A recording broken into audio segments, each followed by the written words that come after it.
Estimados amigos, buenas noches. El día de hoy vamos a disertar sobre la sesión número 2 referente al Diplomado de Derecho Administrativo. Esta sesión vamos a tratar unos temas referidos a la instrucción del procedimiento,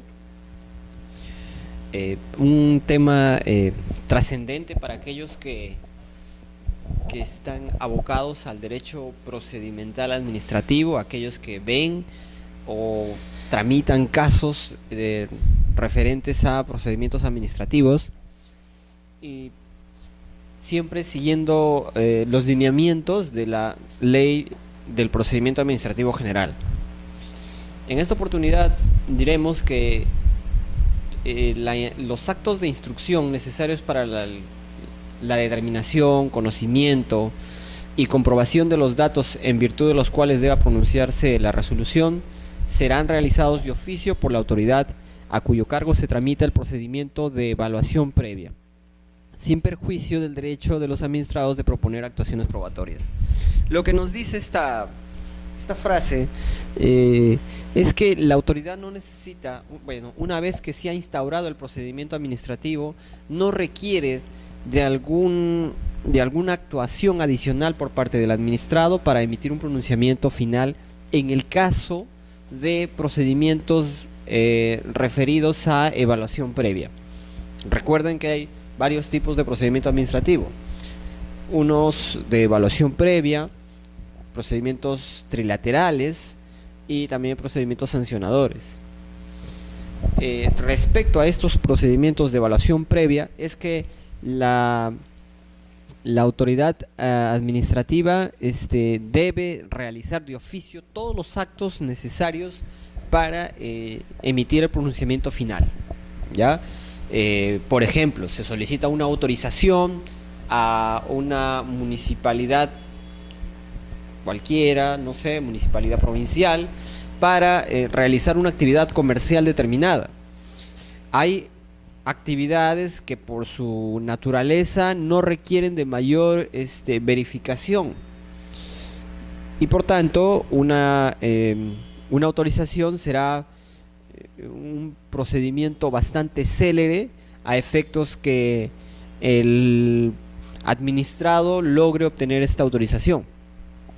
No obstante, habrán situaciones en las que, por ejemplo, el administrado que requiere una autorización de la autoridad municipal, en el caso de una licencia para construcción, por ejemplo. Si hablamos de una licencia de construcción, la municipalidad quizá ha establecido en el TUPA o ha establecido en sus procedimientos y legislación algunas normas que se deben cumplir para lograr la autorización, ¿no? Entonces, si se trata de una autorización para construcción, la municipalidad, o en todo caso el área correspondiente, tendrá que efectuar algunas diligencias necesarias, algunos actos de instrucción, ¿no?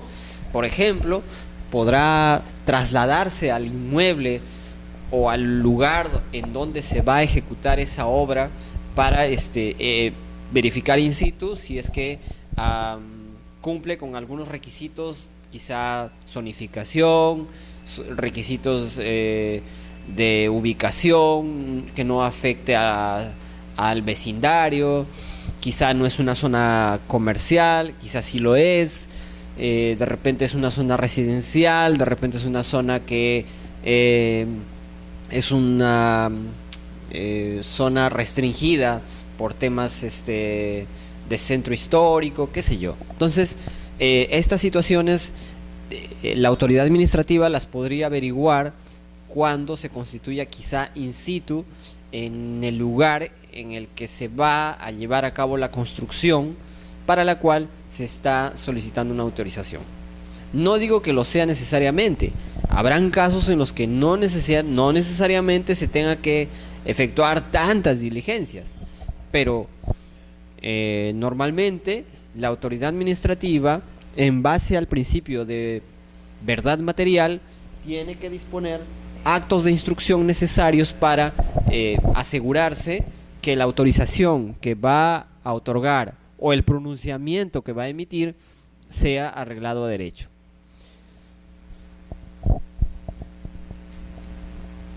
Hay una prohibición que establece la norma, y en estos casos lo que la municipalidad, por ejemplo, en el caso planteado, si es un procedimiento de evaluación previa, quiere decir que la autoridad va a revisar ciertos requisitos, y una vez que estos requisitos están cumplidos, debe emitir el pronunciamiento, ¿no? Si es que ya se cumplió, debe conceder, ¿no?, o emitir la autorización.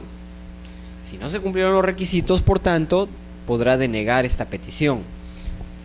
Por lo tanto, la norma prohíbe realizar como actos de instrucción la solicitud rutinaria de informes previos, requerimientos de visaciones o cualquier otro acto que no aporte valor objetivo de lo actuado en el caso concreto, según su naturaleza, ¿no? Entonces, no podrá la administración requerir informes previos, por ejemplo, para, en este caso, una autorización que no cumple los requisitos. ¿Qué informe adicional se va a necesitar, ¿no? O sea, si tenemos una lista de requisitos que se está apreciando que uno de ellos no se cumple, la autoridad administrativa lo único que debe hacer es denegar el pedido. Contrario sensu, si el pedido reviste de todos los requisitos, ¿no? Son 10 requisitos, 10 documentos que se adjunta, toda esa documentación ha sido revisada y se ha verificado que cumple con todo lo establecido por la norma, entonces lo que la autoridad, en este caso municipal, debe hacer es conceder el beneficio, conceder el permiso, la autorización solicitada. No tendría que acudir a pedir otra autorización, por ejemplo, un informe previo al área de contabilidad de la municipalidad para determinar si concede o no esta autorización.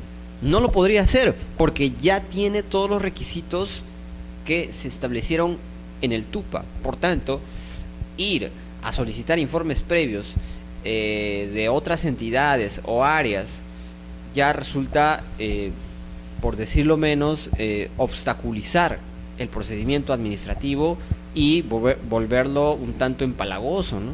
Porque no se estaría llegando al pronunciamiento final, se estaría convirtiendo en esto en una situación ya de dudas, de conocimiento, una contención y una situación que podría generar indefensión al administrado. Es importante saber que todo administrado tiene acceso al expediente. Ustedes saben que desde que se inicia un procedimiento administrativo, genera un expediente. Las piezas procesales o procedimentales que obran en el expediente son de acceso público tanto al administrado, a sus representantes o su abogado. Cuando hablamos del administrado es un tema, un aspecto general, ¿no? Podríamos hablar del administrado ya sea persona natural o persona jurídica. Y si sería una persona jurídica, por lo general están representados por sus gerentes. Entonces, ellos tendrían acceso a la información que obra en el expediente. Del mismo modo, el abogado tiene derecho a acceso al expediente en cualquier trámite. Para ello, pues hay que saber qué es el abogado, ¿no? Hay que estar, en todo caso, tendría que haber un apersonamiento al procedimiento por parte del abogado que ve este caso. Ahora, el acceso es un acceso amplio. Quiere decir que es un acceso en cualquier momento de su trámite, así como a los documentos, antecedentes, estudios, informes, todo lo que hubiera en el expediente debe ser de acceso a las partes. Y esto implica que no solamente el administrado o usuario puede revisar el expediente, leerlo, sino también obtener algunos ejemplares, copias, reproducciones del mismo. ya sea copias simples o quizá pueda obtener copias certificadas según lo que solicite. Eh, para ello, la norma, el único, por decir, el único requisito que establece y prevé la norma que pueda haber es el pago, ¿no? La autoridad administrativa está facultada a cobrar por las copias del expediente, ¿no? O sea, esta norma debe ser esta parte de la norma que establece que se puede recabar copias de las piezas que contiene previo pago del costo de las mismas. Esta parte que dice previo pago, ojo, debe ser interpretado en forma restrictiva. Esta pequeña parte, previo pago del costo de las mismas. ¿Qué significa? Con ello, la norma no está autorizando a las administraciones o a la administración pública, órganos de la administración pública, para que cobren por concepto de copias el importe, que cualquier importe, ¿no? O sea, no es una facultad para cobrar cualquier importe. Para ello, hay toda una normatividad de simplificación administrativa que establece que los costos de las copias no deben superar el costo mismo y todo lo que implique brindar el servicio. Por tanto, si sacamos copias o pretendemos solicitar copias de 10 folios, hojas del expediente, no podríamos esperar que se nos cobre 800 soles. Eso desde ya físicamente es posible, pero jurídicamente no, porque estaríamos hablando de 10 copias que en el mercado no superan de, creo que serían un sol a lo mucho, no superarían, y quizá en algunos casos 50 céntimos. Teniendo en cuenta el costo del mercado y teniendo en cuenta el costo en que incurre la entidad administrativa para brindar este servicio, no podríamos desnaturalizar el costo de copias. De allí que cobrar por un concepto de copias que supere racionalmente el costo de las mismas implicaría que la entidad administrativa estaría incurriendo ya en una afectación a los principios de simplificación administrativa, y con ello a su vez podría estar incurriendo en ciertas barreras burocráticas. En este caso podrían ser ilegales. Por tanto, el hecho que la administración pública esté facultada a cobrar copias, ya sea por copias simples o por copias certificadas o autenticadas, no significa o no implica una autorización para que se cobre el monto que quisiese, sino que este monto primero debe estar estructurado en base a costos reales. Por ejemplo, el costo de la impresión del papel, el costo del personal que interviene en este trabajo, ¿no? Todo esto debe significar un costo que sea real, medible y objetivamente demostrable. Este costo, esta estructura de costos debe estar sustentada, de tal manera que no sea un cobro arbitrario. Entonces, y bueno, más allá del tema de cuántas copias se soliciten, como decimos, es la estructura de costos sustentada y que este cobro que se prevé cobrar esté publicado legalmente. Tiene que haber una publicidad, y esto tiene que estar en el TUPA, en Texto Único de Procedimientos Administrativos de la entidad. Muchas entidades al margen, ojo que el TUPA es una norma aprobada por la entidad, refrendada muchas veces por el sector, y es una norma que está publicitada no solamente en el Diario Oficial del Peruano, sino también, que es obligatorio que esté en el Diario Oficial del Peruano. Tendría que también estar publicado, por lo general, en las páginas de acceso, portales web de la institución, ¿no? Que actualmente es bastante difundido, ¿no? Entonces, por favor, tengas en cuenta que esta autorización al previo pago de copias no implica una autorización para un cobro arbitrario.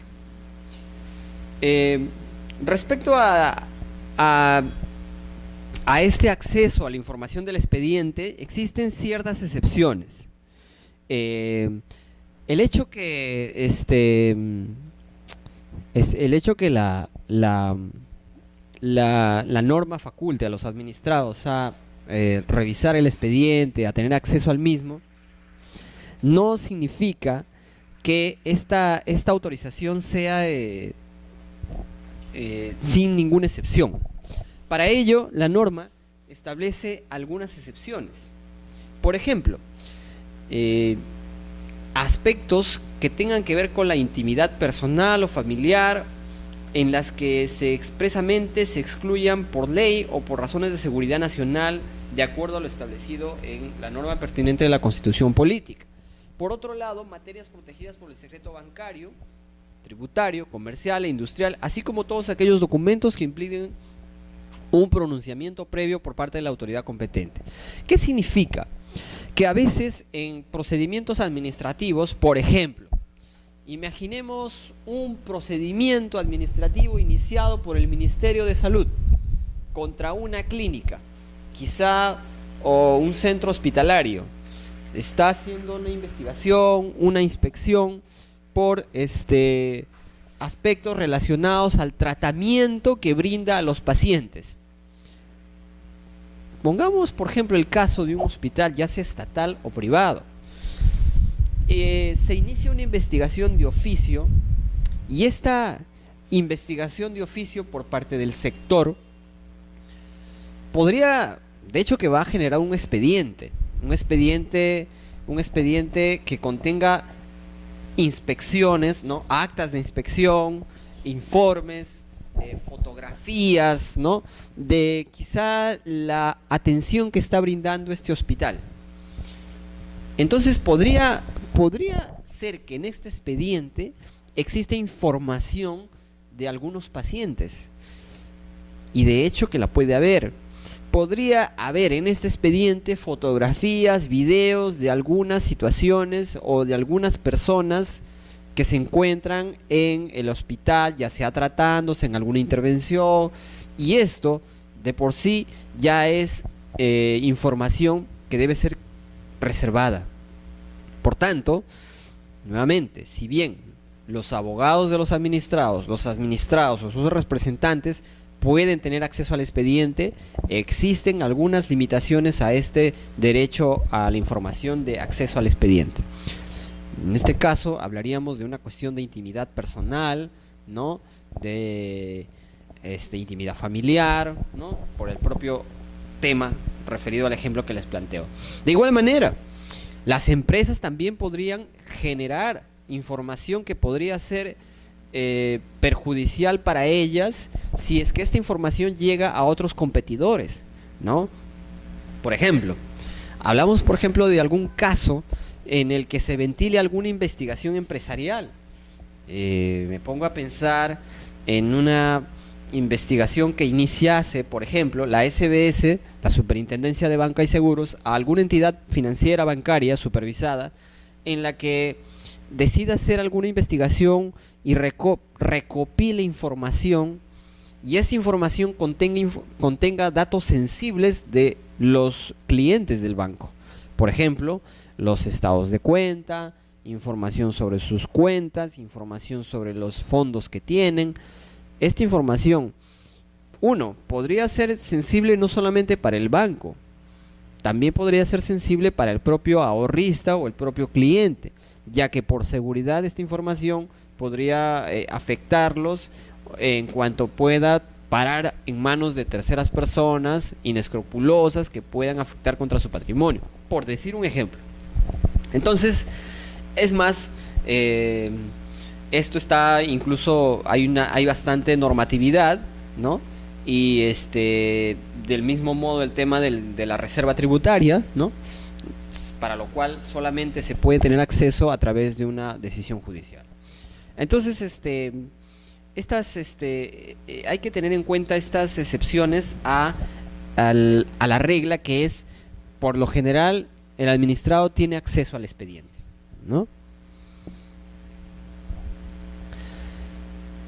Es importante tener en cuenta que en la medida que estamos hablando de un procedimiento administrativo que está regulado por el principio de informalismo y que este procedimiento administrativo no está sujeto a etapas necesariamente, por ejemplo, como lo es el proceso civil, eh, indicar que las alegaciones que puedan formular los administrados pueden hacerlas en cualquier momento.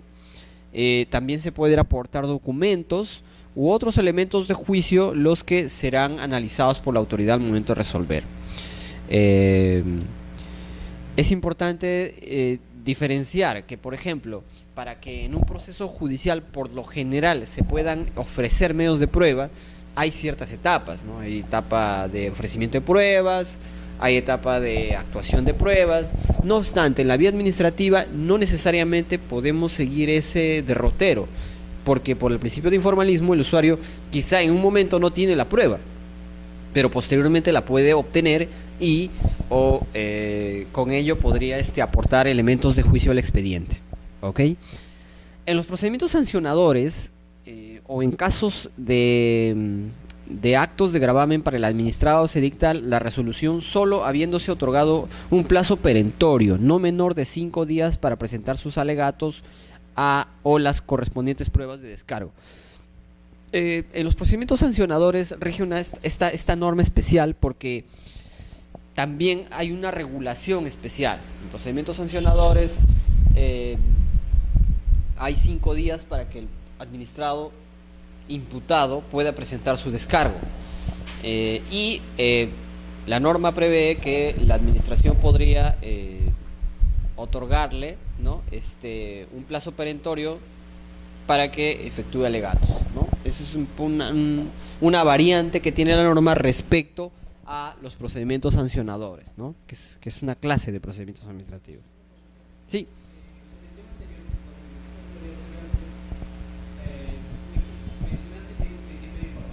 Sí.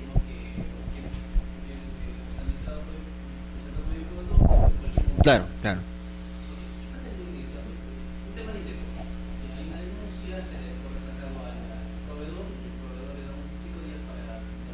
Ya.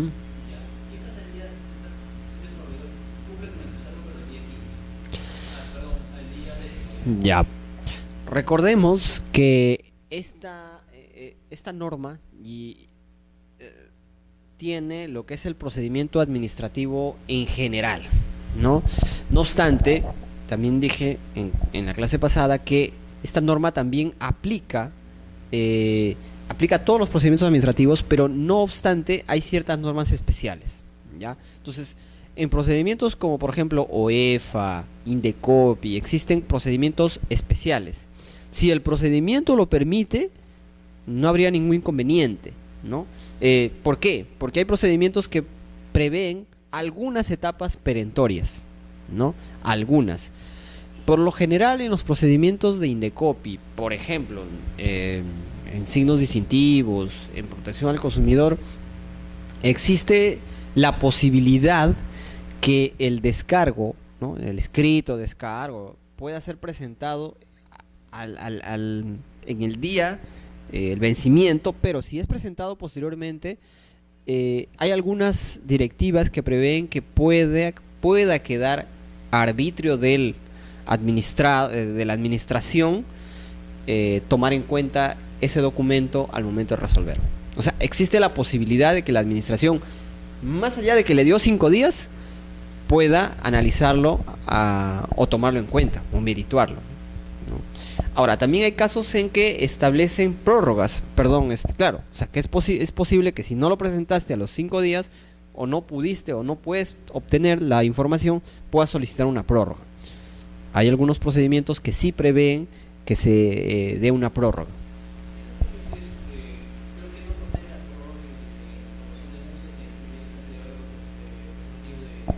En los procedimientos sumarísimos.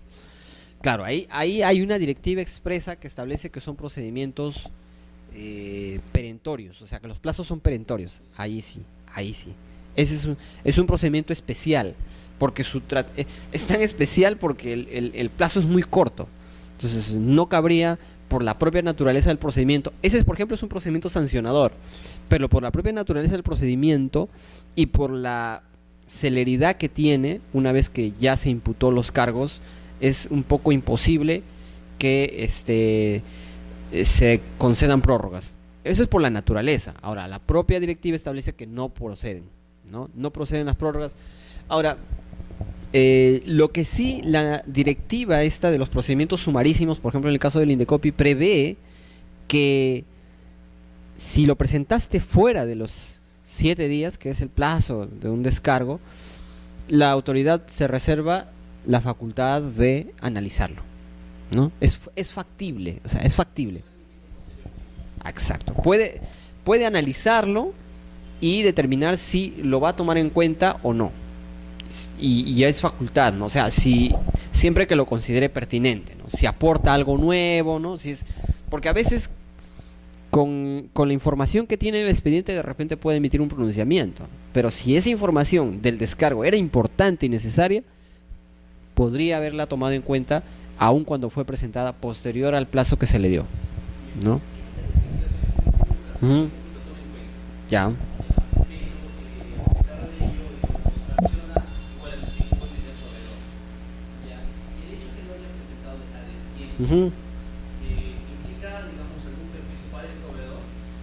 No, no, hay que tener en cuenta que, por ejemplo, en estos procedimientos si hablamos de protección al consumidor, son procedimientos sancionadores.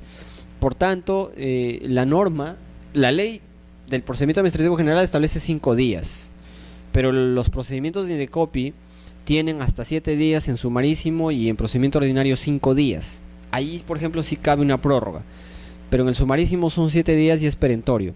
Ahora, ¿qué perjuicio le ocasiona al administrado? En principio, depende del caso. Depende del caso. Por ejemplo, si existe un procedimiento en el que el administrado, proveedor, no logró apersonarse, ¿no? O sea, no presentó su descargo, no contradijo lo que dijo la otra parte, valga la redundancia, o sea, no efectuó su derecho a de contradicción. Por lo tanto, en procedimientos ordinarios llevados ante la Comisión de Protección al Consumidor, por ejemplo, la comisión está facultada a declarar la rebeldía, ¿ya? Y la rebeldía genera una presunción relativa de la veracidad de los hechos expuestos en la denuncia.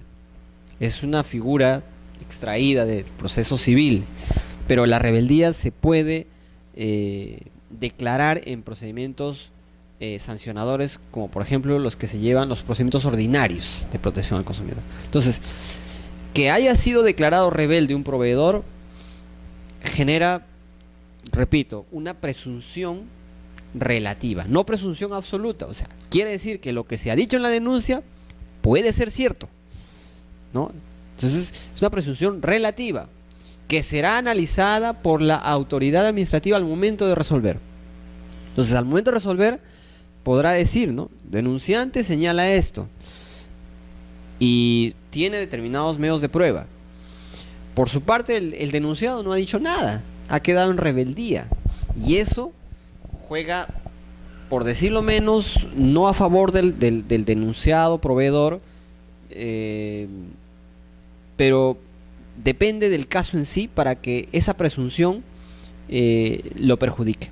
Porque si es una presunción relativa, más otros medios de prueba que existan en el expediente, ¿no? Ojo, presunción relativa sobre la veracidad de los hechos expuestos en la denuncia, solamente de lo expuesto en la denuncia.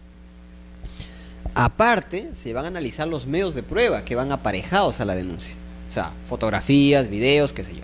Entonces, tengamos en cuenta que lo que se expone en una denuncia administrativa debe ser tomado por la autoridad administrativa objetivamente como la posición de una de las partes, y que se requiere la posición de la otra parte para formar convicción. Entonces, si tenemos solo una parte, solamente una tesis, entonces la rebeldía hace que esa tesis ya sea un poquito más veraz, ¿no? Genera una presunción relativa. Pero si esa denuncia no viene acompañada de medios de prueba medianamente que sustenten esta posición o estos hechos, quizá la autoridad administrativa no tenga mérito para sancionar. Porque recordemos que en un procedimiento sancionador como estos, que no solamente utiliza Indecopi, también lo utiliza OEFA, utilizan otras entidades del sector público, existe el principio de licitud. Y por tanto, se debe prever, hay una presunción de que se actuó lícitamente mientras no se demuestra lo contrario. Y si la denuncia, por más que sea una denuncia que no ha sido contradicha por la otra parte, pero que no tiene medios de prueba que más o menos generen cierta convicción, podrá ser desestimada, ¿no? O sea, se podrá archivar el caso, no podrá llegarse a establecer la responsabilidad del administrado, porque la denuncia quizá ha ganado un plus al haber quedado en rebeldía el denunciado, proveedor. Pero ese plus no valdría de mucho si no hay medios de prueba que sustenten la tesis, ¿no? O sea, hablo de elementos de prueba. Entonces, o vamos a suponer también, y esto en base al principio de verdad material, que la denuncia está muy bien redactada, tiene todos los hechos, el proveedor no ha dicho nada, ha quedado en rebeldía, hay medios de prueba medianamente, no sustentan muy bien, pero la autoridad administrativa también podría desplegar actividad probatoria. Y al desplegar actividad probatoria quizá logre obtener mayor convicción ya sobre los hechos, independientemente de la denuncia, sino de lo que existe en el expediente en general.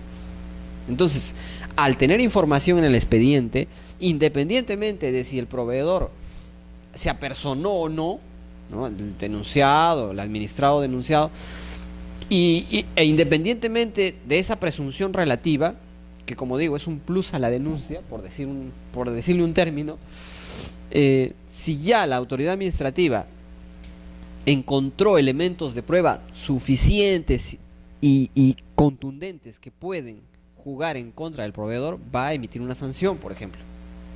El pronunciamiento podría ser sancionador, porque ya obtiene lo que demostró, por ejemplo, un defecto en un servicio, ¿no? Entonces, el hecho que el proveedor administrado, en estos casos de Indecopi, no presente su descargo, depende mucho del caso y de la situación del procedimiento administrativo, ¿no? Puede ser que, como digo, en procedimientos ordinarios ante la comisión se declare la rebeldía. En procedimientos sumarísimos, por lo general, no se declara rebeldía porque no está previsto, no hay obligación de declarar la rebeldía, pero el que no hayas dicho nada podría generar, ya, está bien, no una presunción relativa a la veracidad, pero como no ha contradicho, podría generar una suerte de haber reconocido lo que la parte denunciante dijo. No contradice, reconoce o aceptar los cargos.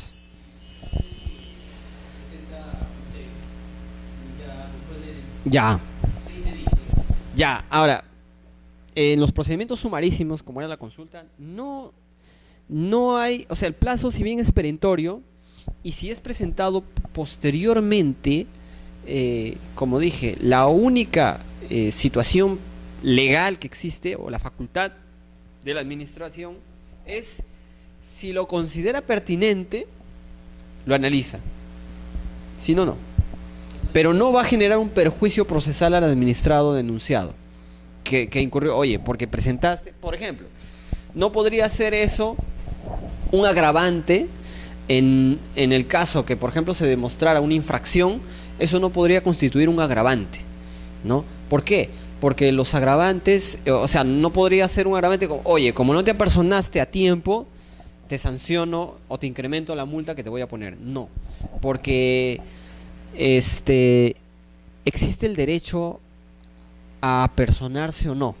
También es parte de la estrategia del administrado. El administrado podría optar por no apersonarse, por no presentar su descargo, ¿no?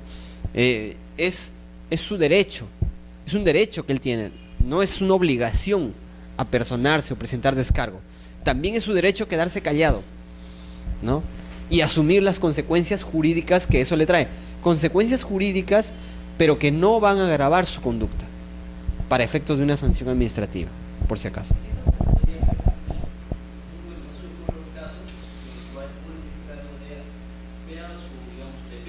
Mm.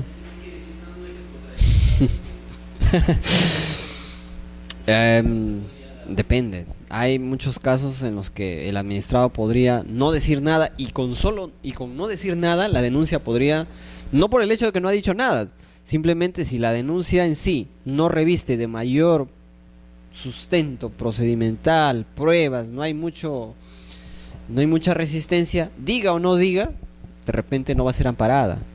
Porque muchas veces la denuncia o lo que expone el denunciante quizá no tiene mucho asidero, no solo consistencia, sino también sustento probatorio. Por lo tanto, por más de que diga algo y quizá la administración pueda ejercer algún mecanismo probatorio, una inspección, qué sé yo, y no logra demostrar nada, de nada va a servir que haya dicho algo.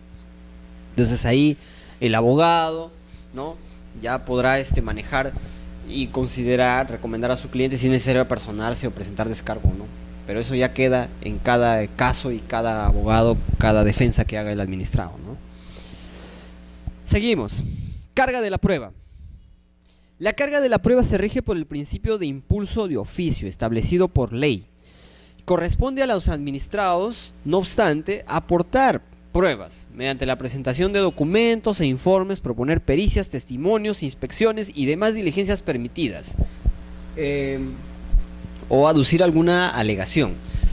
Por lo general es recomendable que el administrado aporte pruebas y aporte pruebas que más o menos evidencien lo que sustenta o lo que quiere solicitar. Si hablamos nuevamente, decíamos, en un procedimiento de evaluación previa en el que la administración va a tener que otorgar una autorización municipal, por ejemplo, es no solo recomendable, sino sería obligatorio, según lo que establece el TUPA, presentar todos los documentos que sustentan este pedido de autorización. Si hablamos de una autorización municipal para construcción, es necesario pues que se adjunten los planos, zonificación, qué sé yo, los documentos que exige la autoridad municipal. Entonces, sin perjuicio, como digo, que la administración por el principio de impulso de oficio pueda también incoar algún medio probatorio, ¿no? Cuando la administración no tenga por ciertos los hechos alegados por los administrados o la naturaleza del procedimiento lo exija, la entidad dispone la actuación de prueba, siguiendo el criterio de concentración procesal, fijando un periodo para tal efecto, el cual no será mayor a 3 días ni mayor de 15, contados a partir de su planteamiento. Solo podrá rechazar motivadamente los medios de prueba propuestos por el administrado cuando no guarden relación con el fondo del asunto, sean improcedentes o innecesarios. Esto significa que si una persona, un administrado, expone varios hechos, ¿no? En su denuncia puede exponer varios puntos, pero como decíamos hace un momento, la denuncia puede estar muy bien redactada, muy bien explicada, pero de repente los medios de prueba que la sustentan no son muy convincentes o no prueban lo que esta persona está diciendo. Entonces, si no hay una demostración o hay algo que le genere dudas a la administración pública, entonces debe promover actos de oficio, ¿no? Por ejemplo, si se habla de una inspección, dispondrá que se efectúe una inspección. Si es necesaria una pericia, dispondrá la actuación de una pericia. La norma nos explica, o en todo caso nos indica, que debe seguirse el criterio de concentración procesal. ¿Qué significa esto? Que se recomienda que en las actuaciones de la administración pública, siempre que no vaya contra la naturaleza del acto o la actuación de la prueba, se actúen todos en una sola diligencia. Concentración procesal. Es decir, si necesitamos escuchar a las partes, ¿no? Se necesita escuchar en un informe oral a las partes, podría en esa misma audiencia actuarse medios de prueba. Pero también queremos que concilien, queremos promover una conciliación, porque hemos visto que las partes pueden conciliar. Entonces se podrá citar también en esa misma diligencia una audiencia de conciliación. Pregunta, ¿podremos citar en esa misma diligencia una inspección? Un poco difícil, porque la inspección significaría trasladarse, moverse, ¿no? Entonces, ahí sí ya es una naturaleza distinta. Podría citarse dentro de los 15 días, antes de los 15 días posteriores, otra vez una diligencia adicional, pero porque su naturaleza lo exige. Es importante que la autoridad administrativa notifique a los administrados con anticipación no menor de 3 días la actuación de la prueba. Señores administrados, son 3 días. En 3 días vamos a realizar una diligencia de inspección, ¿no? En el lugar de la señora tal, a horas tal. Nuevamente, siempre que la naturaleza lo considere plausible, porque si se trata de una inspección sin notificación previa, no será necesario notificar, se notificará en el momento, por la naturaleza del caso que lo exija. Ahora, también establece esta norma que la autoridad solo puede rechazar y motivadamente los medios de prueba propuestos por el administrado cuando no guarden relación con el fondo del asunto, sean improcedentes o impertinentes o innecesarios, ¿no? Esta es una facultad que también se le atribuye al juez, ¿no? Un juez podría hacer lo mismo. En el caso de la administración los puede rechazar en caso de que pues no guarden relación en absoluto con el fondo del asunto o sean medios de prueba que no proceden. Las pruebas sobrevinientes pueden presentarse siempre que no se haya emitido resolución definitiva. En proceso civil hay una excepción parecida, ¿no? Cuando son pruebas que por la naturaleza del hecho se generaron después de la oportunidad, ¿no? O sea, lo que se llama prueba extemporánea, algo así. Esto es parecido. Si bien no pudiste presentar pruebas en una etapa determinada, las puedes presentar en cualquier momento, siempre y cuando no se haya emitido la resolución final. Porque si ya se emitió la resolución de la instancia, ya no es necesario, pues, o sea, en todo caso ese medio de prueba podría servir en una segunda instancia. Las entidades podrán prescindir de actuación de pruebas cuando decidan exclusivamente en base a hechos planteados por las partes, si los tienen por ciertos y congruentes para su resolución. Los hechos planteados, ya está, de repente una de las partes dijo una versión, la otra parte la aceptó, la reconoció, entonces ¿qué vamos a actuar? Ya está reconocido, ¿no? También establece algunos hechos que no están sujetos a actividad probatoria y nos establece que no será necesario actuar medios de prueba respecto a hechos públicos o notorios, respecto a hechos alegados por las partes cuya prueba consta en los archivos de la entidad, sobre los que se haya comprobado con ocasión del ejercicio de sus funciones o sujetos a la presunción de veracidad, sin perjuicio de su fiscalización posterior. Esto es importante. ¿Por qué? Porque entidades como por ejemplo Sutran se dedican a fiscalizar lo que es transporte. Y en las diligencias que ellos efectúan, registran los hechos, ¿no? Levantan actas, inspeccionan vehículos de transporte, ¿no? Y transporte público, a veces interprovincial, por ejemplo, hacen una inspección y de repente encuentran algunas observaciones en un vehículo que transportaba pasajeros en una ruta, por ejemplo, Lima-Ica o Lima-Arequipa o cualquier provincia. Entonces, en este supuesto, por ejemplo, Sutran interviene de oficio, por lo general hace operativos y levanta actas. Podría ser que en un procedimiento posterior, ¿no?, a una sola empresa, vamos a suponer, por ejemplo, hizo una intervención a la empresa XY.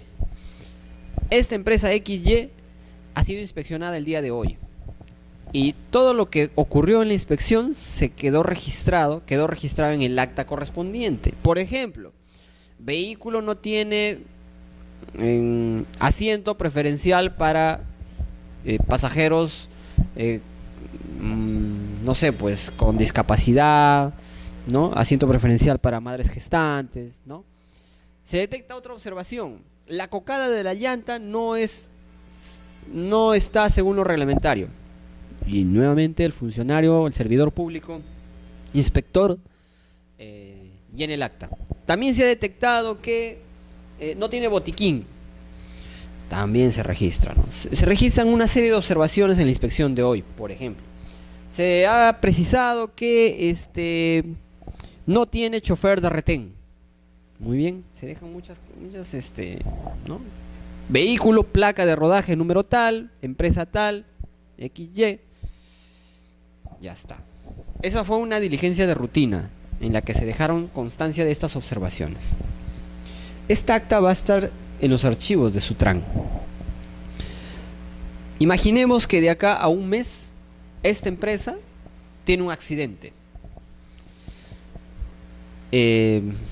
Registra un accidente y dentro de los hechos investigados, alguno de los pasajeros señala que durante el accidente hubieron muchos heridos y no hubo manera de atenderlos, porque la empresa no tenía cómo atenderlos. Entonces, de inmediato, la autoridad va a hacer todas las diligencias necesarias, ¿no? Para establecer qué pasó, ¿no? Qué ocurrió, si el vehículo estaba en regla, si el vehículo tenía un botiquín, por ejemplo, ¿no? Si cumplía con los reglamentos necesarios, y de repente, en ese momento, va a ser un poco complicado obtener medios de prueba, ¿no? Quizá el vehículo está siniestrado, ya pasó el momento del accidente, pero podría recurrir a antecedentes previos, como por ejemplo esta acta que se encuentra en los archivos, y puede perfectamente servir para las indagaciones y la investigación del caso, por ejemplo. Cuando se trata de hechos públicos, tampoco amerita una actuación probatoria, ¿no? O sea, algo público, no sé, un terremoto, una situación que ya es de conocimiento público, no será necesario mayor comprobación, mayor actuación de pruebas.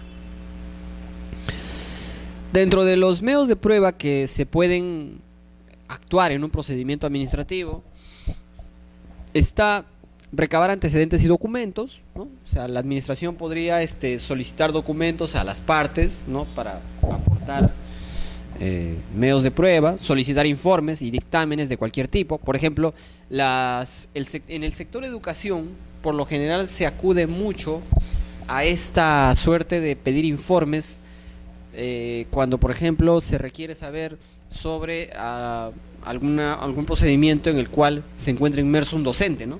Por ejemplo, se solicita, quizá este docente está solicitando un destaque, un traslado de un colegio a otro, ¿no? Un colegio estatal, por ejemplo. Y lo que hace la autoridad respectiva, la dirección respectiva, es solicitar informes, ¿no? Por ejemplo, solicitará informes a la Comisión de Procedimientos Disciplinarios. Informes si el docente que solicita un destaque ha tenido procedimientos disciplinarios en este año o en el año pasado. Pedirá informe a la Dirección de Gestión Pedagógica, por ejemplo. Informe si este docente tiene faltas, tiene tardanzas, cómo es su desempeño, ¿no? Cómo ha sido su desempeño en los últimos años, porque supongo que para aprobar un destaque tendrán que merituarse muchos medios de prueba, muchas situaciones, muchos antecedentes del docente, ¿no? Me pongo en ese caso, ¿no?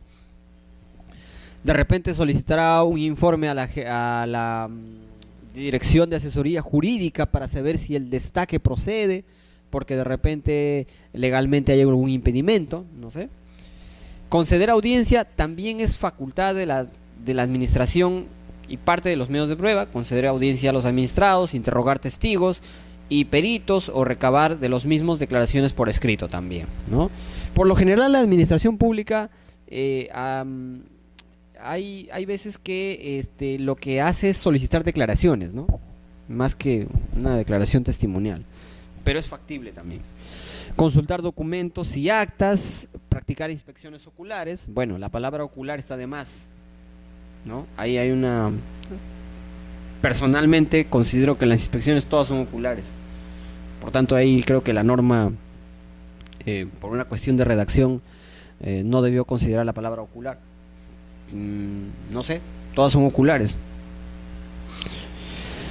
Participación de los administrados. También es posible que los administrados hagan uso de su derecho de participación ciudadana a efectos de participar en audiencias públicas, ¿no? Por ejemplo, un informe oral, ¿no? La audiencia es pública. También podría ser, eso sería en un expediente, ¿no? Pero también podría la administración citar a un número indeterminado de personas, ¿no? Por ejemplo, cuando se ventilan hechos que tienen que ver con intereses difusos. Y en estos casos, la autoridad administrativa no va a citar a una persona. Lo general es hacer una audiencia pública, ¿no? General, ¿no? Una audiencia abierta para que se discuta un determinado tema, ¿no? Y ahí la norma nos da algunos ejemplos, ¿no? Cuando se trate de materias ambientales, ahorro público, valores culturales, históricos, derechos del consumidor, planeamiento urbano, zonificación, ¿no? O sea, temas que a veces requieren una participación masiva, ¿no?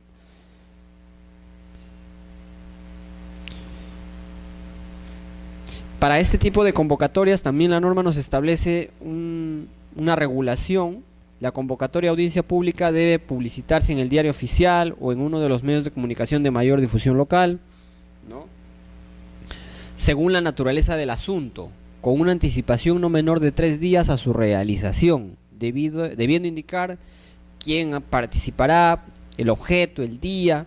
Usualmente los órganos, autoridades, por ejemplo municipales, suelen hacer audiencias públicas.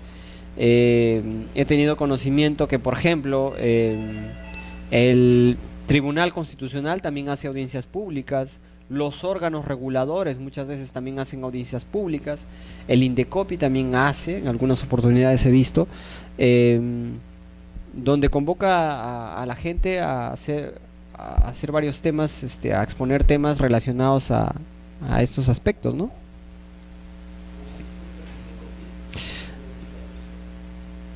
A ver, me rectifico, audiencias públicas en las que han participado, ¿no? Por ejemplo, he visto audiencias públicas en las que convoca, por ejemplo, algún congresista y convoca a varios organismos reguladores, ha convocado al Indecopi alguna vez en provincias. Entonces, se tratan temas de protección al consumidor, ¿no?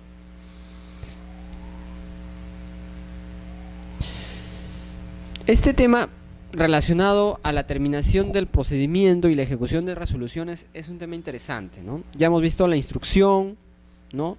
Cómo es el derrotero del procedimiento administrativo, cuál es la secuencia, más o menos cómo se estructura. En la secuencia pasada estuvimos viendo todo lo que es la ordenación del procedimiento administrativo. Y en esta... Sí.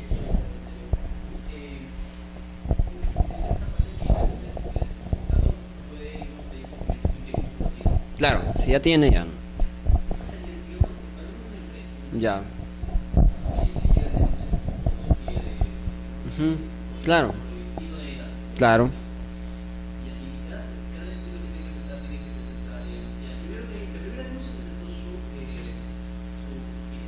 Ujú.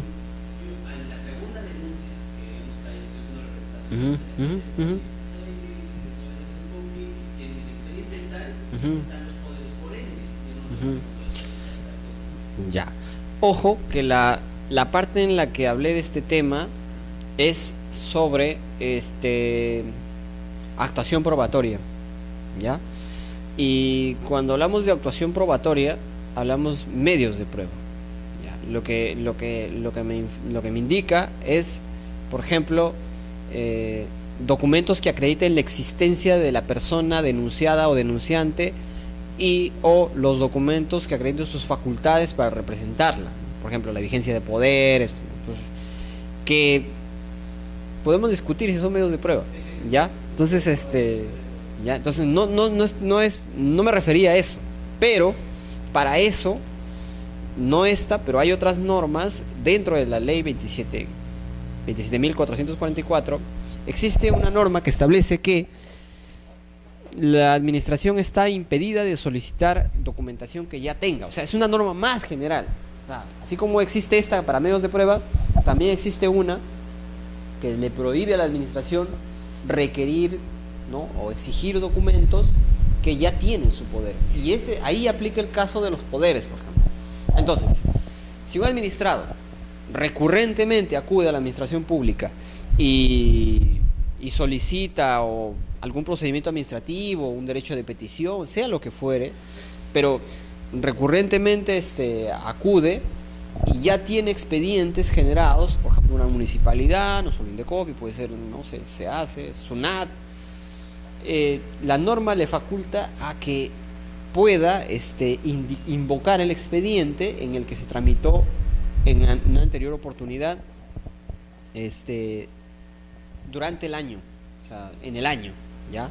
Y el único requisito que se exige en ese caso es que se adjunte copia del cargo de ese documento, o sea, de esa denuncia, por ejemplo, en la que se presentó. O sea, yo lo presenté con copia del cargo. Claro, en este caso, si fue un descargo, presentar una copia, digo, por si acaso te adjunto copia del cargo de ese escrito en el que yo alguna vez te adjunté un poder, para que por favor lo tengas en cuenta. Con eso es suficiente. Y ya no es necesario volver a presentarlo. Siempre invocando el expediente y adjuntando la carátula, ¿no?, la cara, la copia. La norma dice la copia del cargo del escrito en el que se presentó la vigencia anteriormente. No, pues, no. Solamente la copia del escrito, ¿no? Eso, porque, o sea, la norma se ha puesto en el supuesto que lo que presentaste fue un escrito de una hoja, pero normalmente, pues, en un descargo es más amplio, ¿no? Pero no ha dicho si es la cara, la final, no ha dicho. Solamente dice copia del escrito, del cargo del escrito en el que se presentó en alguna oportunidad. ¿Ya? Entonces, intuyo que es todo, pues, ¿no? Todo el escrito, no sus anexos, porque ya sería ocioso, ¿no? O sea,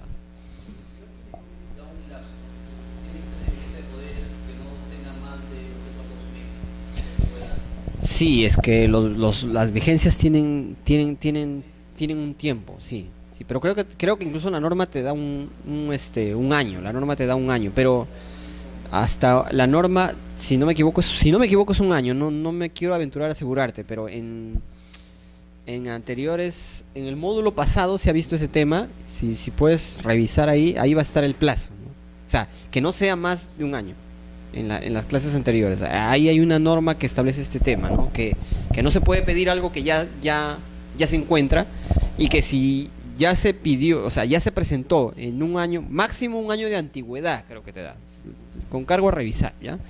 Pero la idea es que se puede invocar, ¿no? Lo que esa norma busca, y espero no salirnos del tema, pero es un tema interesante. Lo que la norma busca en ese caso es que la administración no se convierta en una suerte de pedir documentos por pedir, ¿no? O sea, si tú ya lo has presentado, demuestra que lo has presentado antes, nada más. O sea, no tienes que volver a presentar lo mismo. Y invocando, muchas veces lo que hace el administrador es dice, ya lo he presentado antes, y te deja con la duda, ¿no? O sea, la administración tendría que acudir a todos los archivos, imagínate, ¿no? Cuántos expedientes, buscar uno por uno y determinar si es que efectivamente se presentó allí. Entonces es importante que si uno va a presentar, ahora, en este caso la sugerencia sería que si quieres hacer eso, ¿no?, si lo que se pretende es hacer eso, presenta un escrito simple en cualquiera de los expedientes, ¿no?, diciendo adjunto poderes, ¿no?, de la empresa, vigencia de poder de Juan Pérez, en un escrito muy simple. Si gusta, con su descargo, presentar otro, ¿no?, chiquito, de una sola cara, y ahí adjunto poderes, está, expediente número 3 de tal año, ya está, todas las siglas. Entonces, ese documento en adelante lo presenten todos, Es una sola cara, ¿no? No sé si me dejo entender. Entonces, eso es como que... Claro. Usualmente los abogados lo adjuntamos al descargo, ¿no? Por lo general se adjunta al descargo. Pero en este caso, por excepción, solo lo adjuntaría en un escrito simple, presentado ahí nomás, pero aparte, un escrito presentado aparte, para que obtenga el sello de recepción. Entonces, en adelante lo que se presentará como anexo a otros escritos ya no serían las 14 páginas o 15 páginas del descargo, sino solamente el cargo de la copia de ese escritito solo que adjuntó Poderes en alguna oportunidad, ¿no? En cualquier expediente. Pero es importante que se precise el número de expediente y la cara. Es la facilidad, ¿no? Se me ocurre.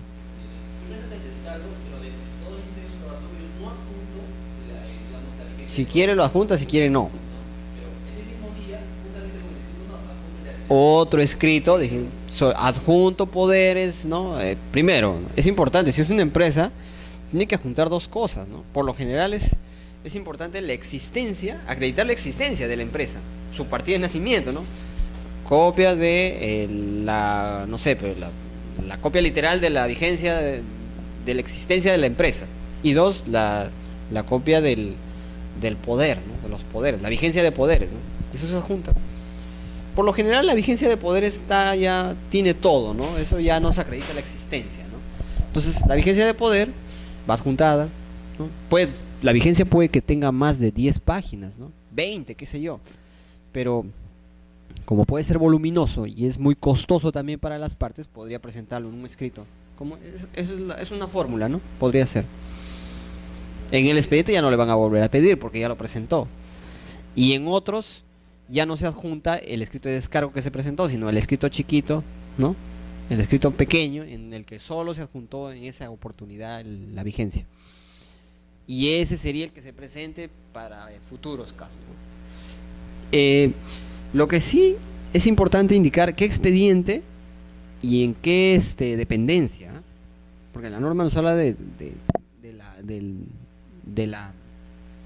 área, ¿no? Del área, ¿no? Para ser más específico. Pondrán fin al procedimiento. Bueno, vayamos ya al tema de la terminación del procedimiento administrativo. Decía que esto es un tema bastante interesante porque si bien es una resolución final la que concluye el expediente, hay que tener en cuenta que de allí en adelante el procedimiento administrativo lamentablemente no acaba con la resolución final.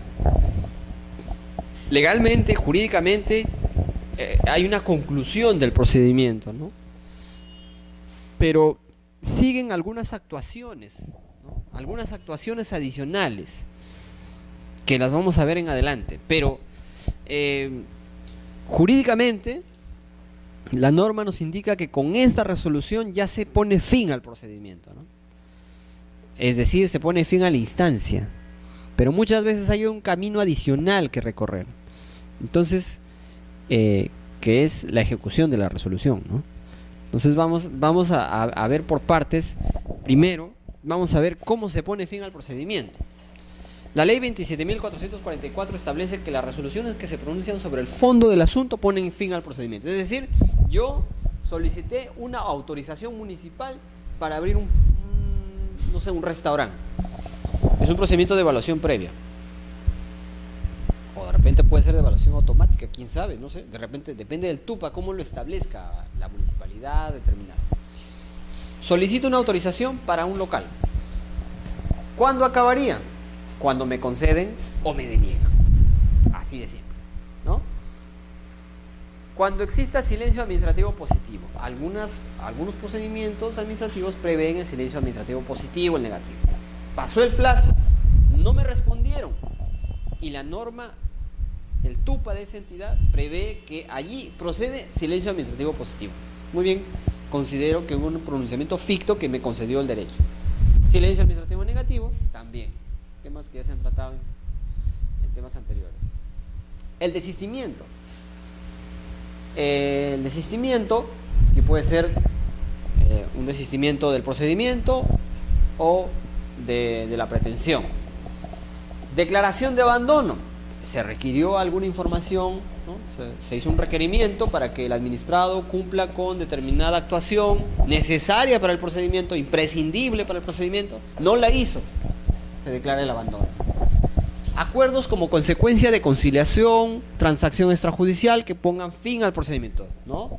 Alguna conciliación, una transacción en la que las partes dijeron, bueno, con esto ya damos por zanjado el asunto.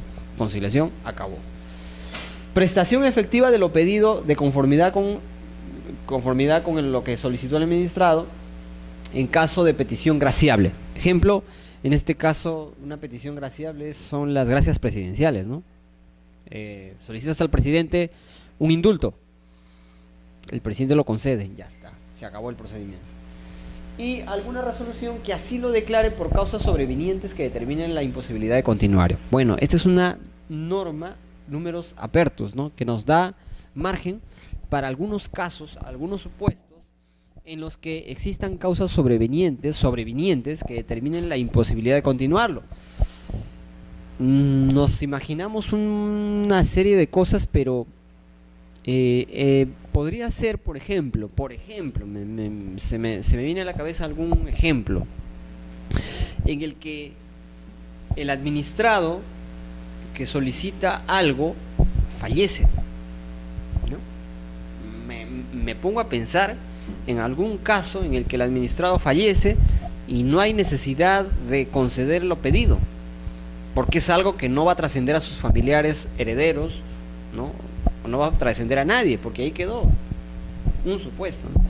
Porque por lo general cuando alguien muere, todos sus beneficios, bienes pasan a los herederos, ¿no? Herederos forzosos, ¿no? Todo un tema de sucesión testamentaria o sucesión intestada.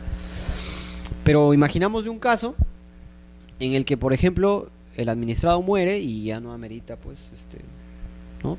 Seguir con el procedimiento. Sí.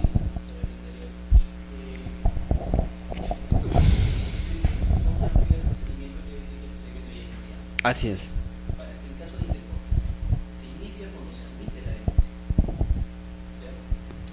Depende del procedimiento.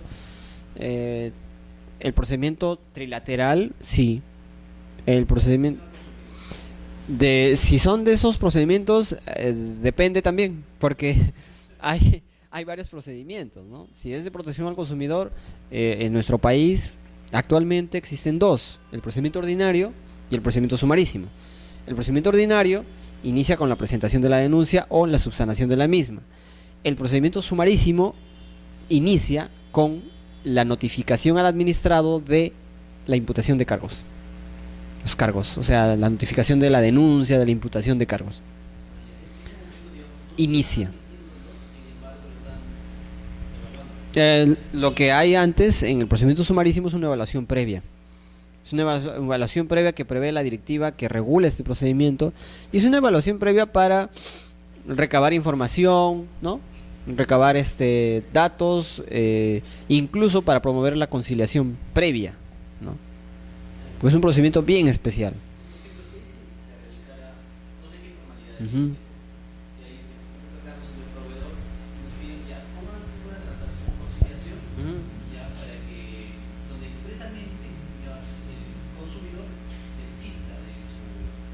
Uh-huh. Uh-huh. Y ya, en este procedimiento sumarísimo hay una regulación expresa que establece que los acuerdos conciliatorios que se celebren entre las partes, transacciones, en esta etapa previa tienen que ser con fecha cierta, ¿no? Hay una disposición. Entonces la disposición establece que sea con fecha cierta. Y los puedes presentar antes de que se notifique al administrado la imputación de cargos. Pero los puedes presentar incluso después, siempre y cuando sean de fecha cierta, que se hayan llevado a cabo en esta etapa. Lo que pasa es que estos procedimientos sumarísimos no son trilaterales, son sancionadores puros. Y como procedimientos sancionadores puros, la directiva establece que al ser sancionadores la facultad está en el Estado, o sea, la facultad de sancionar, ¿no? La facultad de, de emitir un pronunciamiento sobre estos procedimientos no puede ser dada a las partes, o sea, no está a disposición de las partes, porque además tengas en cuenta que un procedimiento sancionador es de oficio y el denunciante lo que hace solamente es poner en conocimiento de la administración la noticia, ¿no? El hecho, y la administración tiene que seguir de oficio el procedimiento. Entonces tiene que concluir, ya sea sancionando o archivando. Entonces aquí, según la directiva, no cabe la conciliación por la misma naturaleza de procedimiento sancionador. Exacto. Pero por tanto sí te permite la conciliación en la etapa preliminar, o sea, cuando aún jurídicamente no se ha iniciado el procedimiento administrativo sancionador. Por ejemplo, en la evaluación previa. Ahí sí cabe. La fecha cierta, exacto, o sea, hay que tener en cuenta que la ley 27.444, la LEPAJ, no establece qué es fecha cierta, o sea, no nos da mayores alcances, ¿no? Entonces, allí tendríamos que acudir a las normas del Código Procesal Civil, que nos dice por fecha cierta. Y por fecha cierta hay varios, o sea, está regulado que fecha cierta, entre otros aspectos, es, por ejemplo, pues, la firma legalizada ante notario, ¿no? O sea, hoy día llegamos a un acuerdo, nos vamos al notario y dice, hoy día 12 de mayo, ¿no? Llegamos a un acuerdo y el notario certifica, legaliza las firmas y eso le da fecha cierta, ¿no? La fecha cierta es una categoría jurídica, una figura jurídica que se adquiere, ¿ya? No es algo que viene con el documento, es algo que el documento adquiere, ¿no? Un documento tiene una fecha común, ¿no? Una fecha común. Pero para que adquiera la calidad de fecha cierta, tiene que pasar por algo, tiene que reunir ciertos requisitos. El Código Procesal Civil establece que, por ejemplo, fecha cierta es cuando ha sido legalizado por notario las firmas, ¿no? La que la da el notario. Pero también fecha cierta establece que es cualquier documento cuando ya fue presentado ante la autoridad administrativa. O sea, el día que yo lo presento a una autoridad administrativa, adquiere fecha cierta. Ejemplo, nosotros llegamos a un acuerdo hoy día, estamos 12 de mayo, y decimos, oye, ¿para qué lo vamos a llevar notario? Vamos a gastar más, qué sé yo. Nosotros hemos llegado a un acuerdo, eso es un acuerdo válido. Yo no estoy diciendo que no sea válido, es un acuerdo válido. Pero para efectos de este procedimiento sumarísimo, la norma ha exigido un plus y ha dicho, no, tiene que ser con fecha cierta. Ah, ya, muy bien. Entonces nosotros podemos optar por llevar este documento ante el notario o presentarlo hoy día o mañana. Entonces, si hoy día hemos llegado a un acuerdo conciliatorio, esta acta tiene fecha 12 de mayo, ¿no? Pero nosotros mañana lo ingresamos por mesa de partes de cualquier entidad, cualquiera, SUNAT, ¿no? El INDECOP, cualquiera. Ingresamos por mesa de partes y el día que lo ingresamos, por ejemplo, el 15 de mayo, ese día adquirió fecha cierta. Entonces será fecha cierta del 15 de mayo. Y para efectos jurídicos será el 15 de mayo. Pregunta, y ahí es importante. Si al 15 de mayo ya se notificó la imputación de cargos, ya no tendrá validez. O sea, para ese procedimiento administrativo. Si no, claro, podría dar por concluido el procedimiento y se aplica esto, porque ahí sí es factible. La directiva sí lo ha previsto, ¿no? También. Lo que pasa es que la fecha cierta, como digo, no está regulada en la ley 27.444, pero sí está regulada en el Código Procesal Civil. Y ahí establece varios mecanismos, o sea, varias formas de cómo un documento adquiere fecha cierta. Hay como 4 formas. 2 de ellas es, una, el notario, y la otra, ingresarlo por mesa de partes de la entidad. Esas son 2 formas, pero hay más, ¿ya? Uh-huh.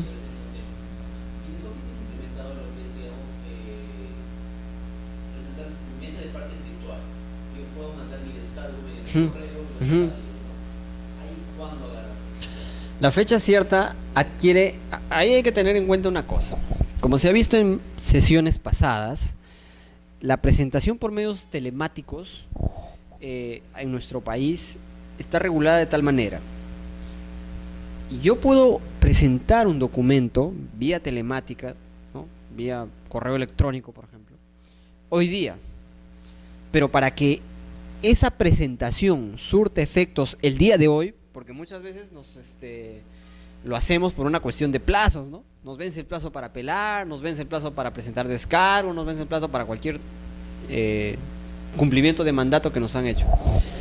Entonces el administrado tiene por lo general esta suerte de premura por cumplir el plazo. Entonces llega el día y el derecho administrativo, el derecho procedimental administrativo peruano te da la posibilidad de que lo presentes por medios telemáticos y en este caso el correo electrónico. Entonces llega hoy día, pero la norma establece que esta presentación no vale si es que no la has subsanado con la presentación en físico al tercer día hábil siguiente.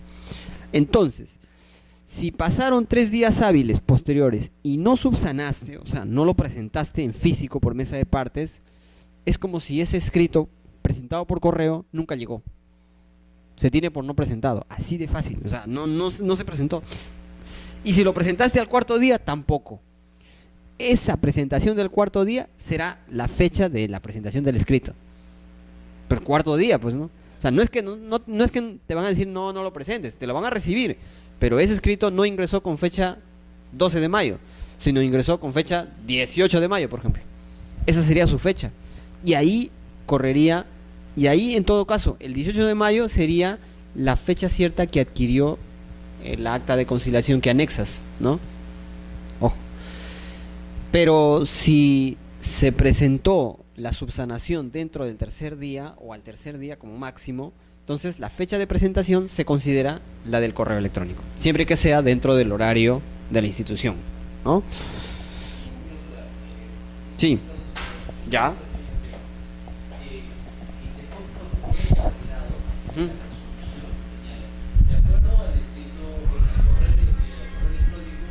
Uh-huh.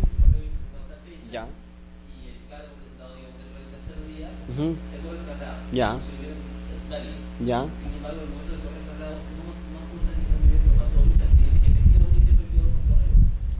Ah, bueno, claro, depende, ¿no? Depende, Lo que pasa es que el correo electrónico ya es un documento interno, ¿no? O sea, muchas veces ese correo está impreso y puede obrar en el expediente. Entonces, si hay alguna duda, se puede consultar, ir al expediente, revisar, y ahí va a estar, posiblemente ahí estar. Ahora, pero si tiene dudas, se puede, pues, ¿no? Preguntar, hacer la consulta, ¿no? Pero bueno,